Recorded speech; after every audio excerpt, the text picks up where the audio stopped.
Rapat koordinasi tim pengendalian Jamkesda yang digelar Dinas Kesehatan Kota Gorontalo berlangsung di salah satu restoran dan dihadiri Wali Kota Gorontalo Haji Marten Taha SEM Ekdev serta seluruh pihak terkait lainnya.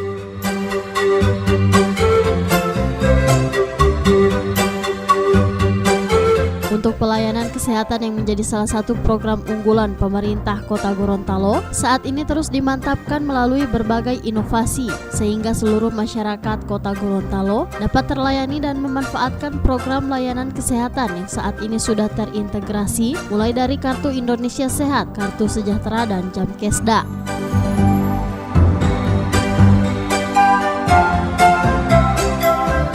Jumlah kepesertaan program layanan di Kota Gorontalo saat ini sudah mencapai 97% dari total jumlah warga Kota Gorontalo sebanyak 198.000 jiwa, dengan estimasi sebanyak 192.000 telah terakomodir dalam layanan kesehatan, sehingga Kota Gorontalo dikategorikan Universal Healthy Coverage, yakni sistem jaminan kesehatan yang memastikan semua orang menerima pelayanan kesehatan yang dibutuhkan tanpa harus mengalami finansial hardship.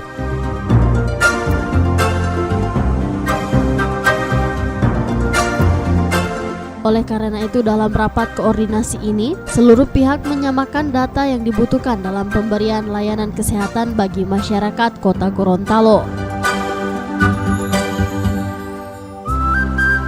Koordinasi jaminan kesehatan daerah, yaitu kita pertama menyatukan seluruh data yang kita butuhkan dalam pemberian layanan kesehatan untuk masyarakat Kota Gorontalo. Kita sekarang sudah mencapai 97% masyarakat Gorontalo itu terlayani dalam BPJS, baik melalui Jamkesnas yang dibiayai oleh APBN, kemudian Jamkesda oleh APBD Provinsi, dan Jamkesda yang dibiayai oleh APBD Kota Gorontalo. Juga ada pekerja penerima upah, ada juga pekerja bukan penerima upah, dan peserta mandiri. Jadi semua itu sejumlah 192.000 lebih jiwa yang kita cover, dengan istilah bahwa sudah mencapai 97%. Nah, 97% berarti Kota Gorontalo sudah dikatakan UHC atau Universal Health Coverage.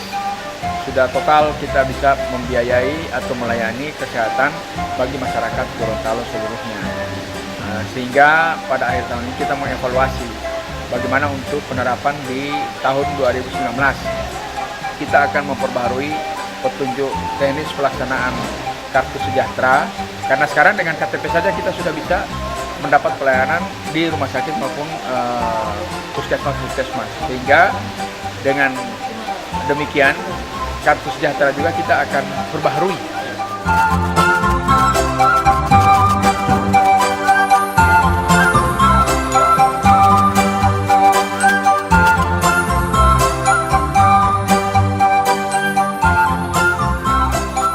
Tim Liputan Advertorial Mimosa TV.